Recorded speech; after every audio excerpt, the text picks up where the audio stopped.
Hello, kumusta po tayong lahat? Ngayon nandito na po tayo sa the scripture for today is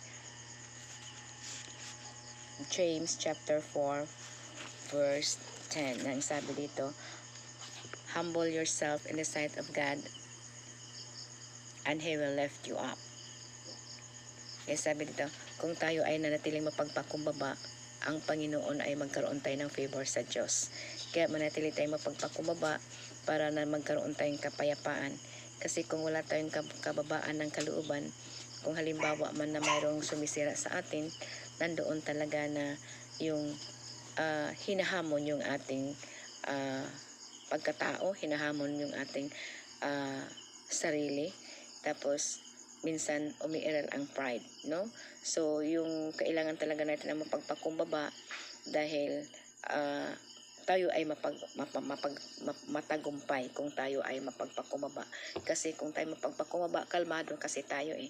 Kung halimbawa man na mayroong umaapak sa atin, yung karapatan natin ay inaapakan tayo, natili tayong mapagpakumbaba, yung hindi tayo nasasaktan. At saka yung hindi tayo gumagawa ng mga hakbang na yung parabang kumakalaban din tayo, ano? Kaya kasi kailangan talaga ang mapagpakumbaba kasi tayo ay laging tinataas ng Diyos. Kaya manatili tayong magkaroon ng malawak at malalim na kaunawaan at manatiling mapagpakumbaba at magkaroon tayo ng favor ng Diyos. Kasi ang pagpakumbaba ay isang kapayapaan. Kasi kung tayo ay we are prideful, it brings ourselves low.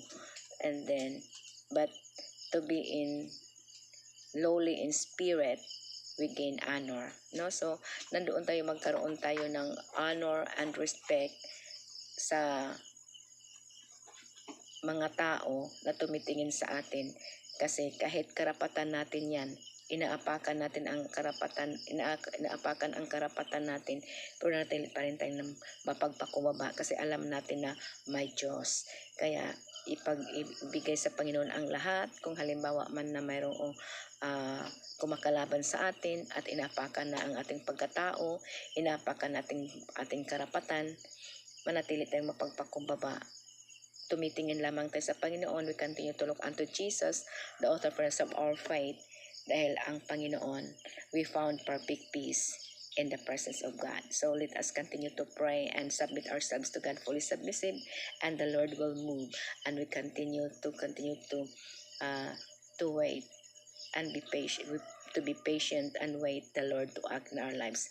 Dahil ang Diyos ay hindi natutulog, ang Diyos ay laging nakatingin sa atin, laging nagbabantay sa atin, at walang oras, walang panahon na hindi tayo nakikita ng Panginoon.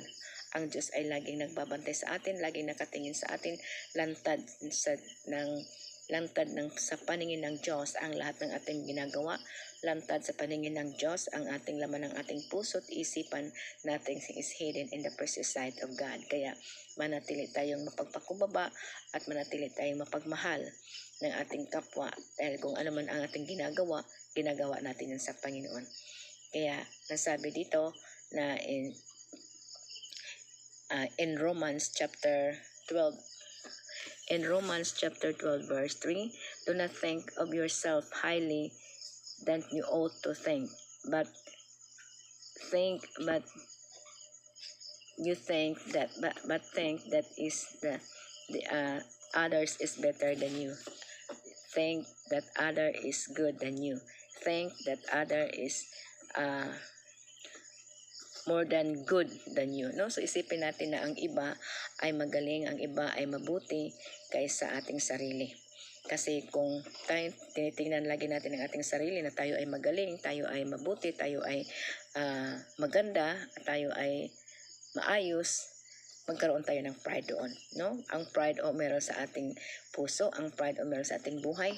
Kaya sabi dito in Proverbs 29 verse 23, pride brings a person low. but the lowly in spirit gain honor, no? Magkaroon tayo ng honor and respect sa kapwa kung tayo ay manatiling mapagpakumbaba, no? Maganda tayong mapagpakumbaba tayo. In 1 Peter 5:5, likewise, you unto the younger be subject to the elders.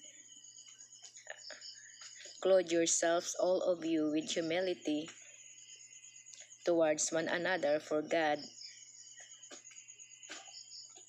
oppose the proud, but give grace to the humble. The same may you also, you or younger, submit yourselves to your elders, no? Manatili tayong mapagpakumbaba.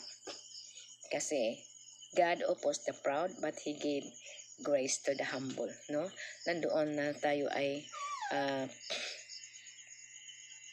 tinataas ng Panginoon yung mga mapagpakumbaba. Kaya manatili tayong mapagpakumbaba para itataas tayo sa Panginoon. Ang Panginoon ang ating kakampi, ang Panginoon ang ating sandigan, ang Panginoon ang ating tinatawagan na Diyos na buhay na kumakampi sa atin. Hindi tayo iwan, hindi tayo pabayaan. God is faithful that promise and He is mindful of His people. Kaya napakaganda kung tayo ay patuloy magpapasakop sa Panginoon dahil tuturuan niya tayo at marami siyang sasabihin sa atin at ginagabayan tayo, pinapangunahan tayo, tinutulungan tayo at binibigyan tayo ng karunungan at kaalaman to overcome every situation, to overcome every trials, to overcome every attacking of the enemy, no? To overcome every works of the world, to overcome every works of the anyone who comes along our way to destroy us, to attack us, but we are continuing to become brave and strong to fight a good fight of faith, and God increase our faith, that we continue to look unto Jesus, the author of our faith, and we can have perfect peace. We are peaceful, joyful, successful, victorious, prosperous, and good health in all the times of our lives when the Lord is living inside of our hearts, that we are continually giving honor to the Lord when we remain humble. Amen. Praise the Lord and have a very nice evening, and thank you for watching, and God bless you. See you next time.